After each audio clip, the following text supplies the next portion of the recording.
The Centenary City project was initiated in 2014 by President Goodluck Ebele Jonathan, and the concept was to build a city like Dubai right here in Abuja. What makes this project unique is that it's going to be a tourism hub, it's going to be an investment hub, to attract foreign direct investment, and it's also a free zone. Meaning that if you live here, you work here, or you do business here, you're exempted from paying government taxes. If you look at this picture, this is what the city is going to look like when it's fully built. It's a 15-year project. In terms of implementation, but we're just in the third year of implementation right now. Yeah, so we have about 12 years to go. And in the middle of the city, we have this tower here. It's called the African Tower. African Tower? Yes, it's going to be the tallest building in Africa by the time it's built. It's going to be about 93 floors. Wow. Yes, and it's going to be mixed use, partly commercial, partly residential. So you have hotels, businesses, residences right inside the building.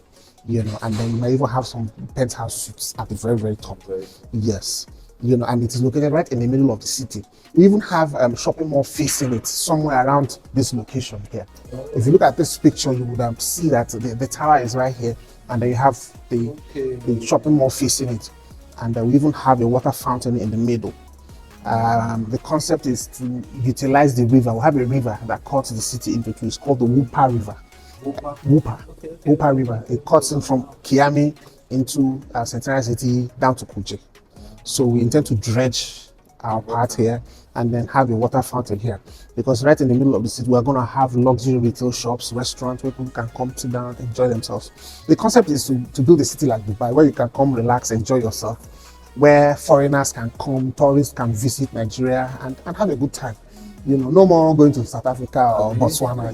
We should talk about promoting Nigeria. And in my opinion, I think that Abuja is the next big thing, because Lagos is already jam-packed already.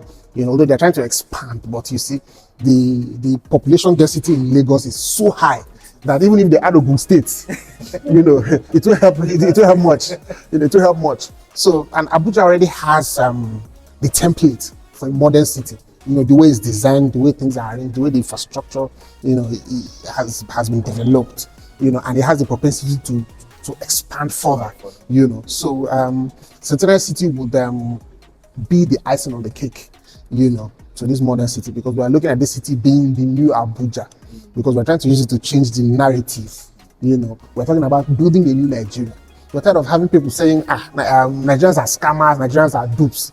When we have a lot of professionals, if you go to the US, you go to the UK, the best doctors, the best lawyers, the best IT professionals are Nigerians, and they are doing well all over the world.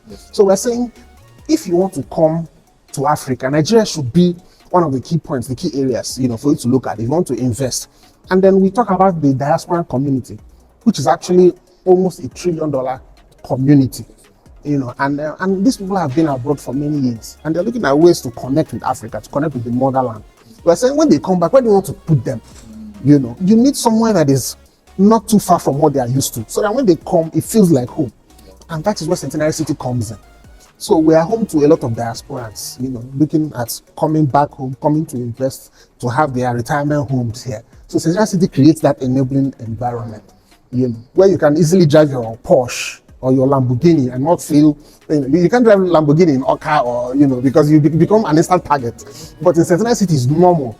We're even going to have about 2-3 companies that will be producing electric vehicles right here in Centenary City. We have about 2 Chinese companies, and about last week, we had an indigenous EV company coming in. And we're looking at signing a deal with them to have them produce most of these EVs right here. So we have a lot of electric vehicles right here in Centenary City. So that is the concept of this city, Yeah. Now, talking about how far we've gone with the project. The project, first of all, is on 1,300 hectares of land. Wow. Yeah. And that is a lot of land indeed, And this is actually the airport road, and this is the Kuje road. So this entire expanse of land is Centenary City. So all the way from Goza to Kuje, and the tallest building, like I said, the African Tower, is located right here in the middle. Yeah, and then we have the shopping mall facing it. Now this is the Whooper River that cuts the city into two, right here. So we're going to dredge it and have the water fountains here. So I'm tired of having people saying we're going to Dubai just to look at the fountain. They're going to have the dancing fountain right here, in the middle of the Centenary City. Now, how do we intend to implement this project? So for the first phase of the project, it's going to be hotels and apartments and parks and a bit of residential. And that is actually where we're working on right now. And then on the second phase, it's going to be mixed use, partly commercial, partly residential. And then the third phase is going to be the industrial and then the core commercial projects. So you see, everything is already pre-programmed. Now, one of the advantages of investing in Centenary City is that the city has already been pre-planned.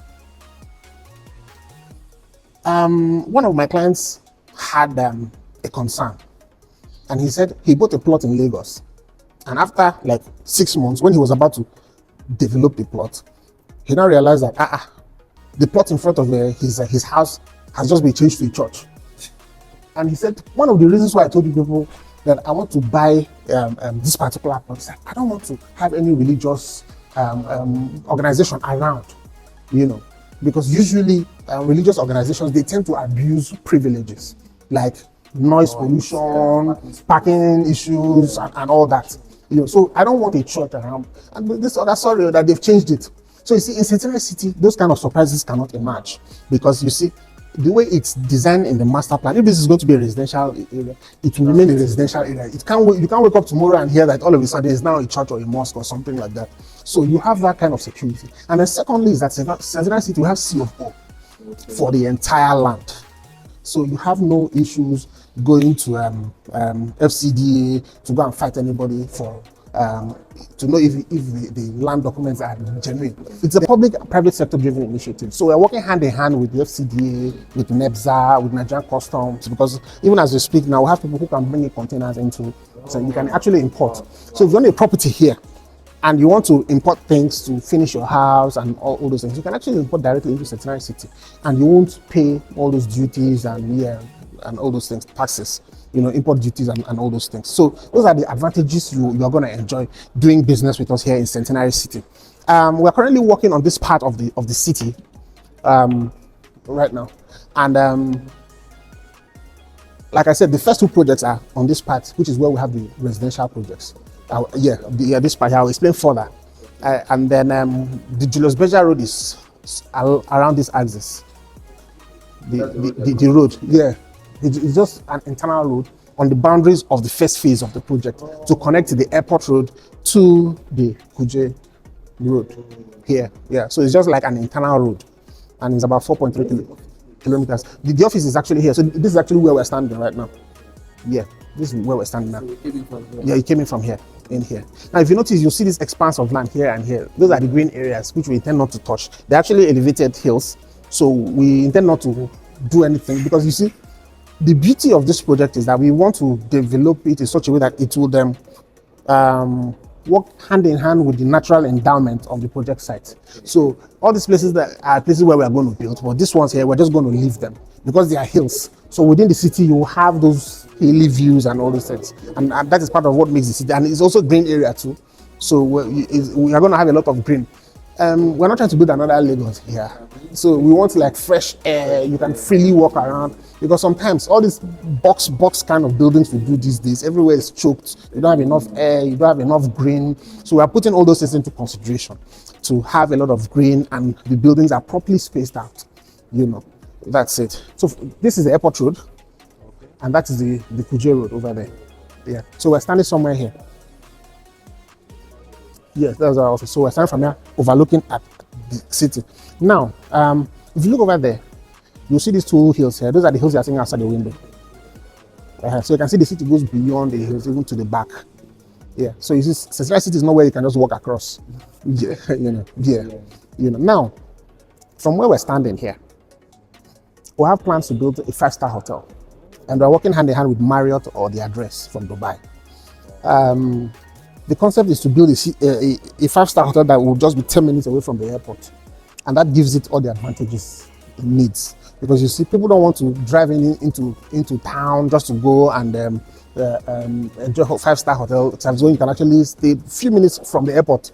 And in most major cities, projects you have around the airport are exquisite. Although in Lagos it's a bit different. Because they did things a bit backward in Lagos when Ikeja was actually the capital. But you see, over time the city expanded, and then you now move to Lekki, so it became a problem. If you're traveling to Lagos, and usually when I go to Lagos and my cousins drop me off, and I take a flight and I come back to Abuja, I take a shower, cook rice, eat, go to bed, sleep for 3 hours, wake up. When I call them, they're still on their way back home. Which is and is a huge concern. So imagine if you're a traveler, you traveled 15 hours, 20 hours, you land at the airport, and then you now have to drive like another 6 hours within the city for you to go from the airport to your hotel in Lekki. Is a problem. And that is why the Lagos state government are looking at building another airport, the cargo airport, at the Lekki free zone axis. All right, because you need an airport in that axis. Now for Abuja, we're a bit lucky because development started from the back, coming forward. So the airport is on this side, and then Centenary City is just 10 minutes away from the airport. So you see, that is what proper town planning does, because you bring your best part forward. It's like a carpenter, for example. The workshop is always at the back, but the showroom is in front. My uncle says it's like women too. That women, they put their best character forward. And then it's when you come in that you now know that there's a lot happening at the back, but you won't, So usually that should be the best approach when you're developing a city, that you develop from the back. Even when you go to cities like New York, even in South Korea, you hear things like, this is the new New York City, like the Manhattan is the new. So all those pre-colonial eras, you had other parts of New York, but the city has now grown to, So this is what Abuja has become. So anybody who is smart would know that in the next 4 or 5 years, this will be the new Abuja. So this is the area you should concentrate your investment in right now. Even in the Abuja master plan, Nick is doing a lot on the Kuje Road, trying to expand it to link it with the Apo axis down, and then you're also noticing that there's a lot happening in the Idu axis too, because it will all connect to this road, which is a 6-lane road, and it will take you around. So it's like a circle. But you see, the airport is key. Yes. The airport is key, and if you check, most of the properties around here are almost gone. And then if you also look around this area too, you'll notice that no luxury projects around here. Yes. They're all middle class. So if you're talking to a diaspora or the big investors coming in, this is where their attention should be. Because they don't stay there, they want to go to Kuje, or they want somewhere that is in front. So call this your next Banana Island, or the Eco Atlantic, or even the Dubai. Now, from where we're standing, we're about concluding a deal with Fifth Choker, which is actually Nigeria's largest polo brand, to build a country polo club here. So it would extend from this point to the back here. Because usually for those kind of clubs, you have the small playing field and then the major playing field. So the first field will be somewhere here, and then at the back there, you'll have the second one, and they will have it's going to be like a resort kind of country club, horses and all that. But we're still in advanced talks, right now. Now, this hotel project is affiliated to this luxury estate here.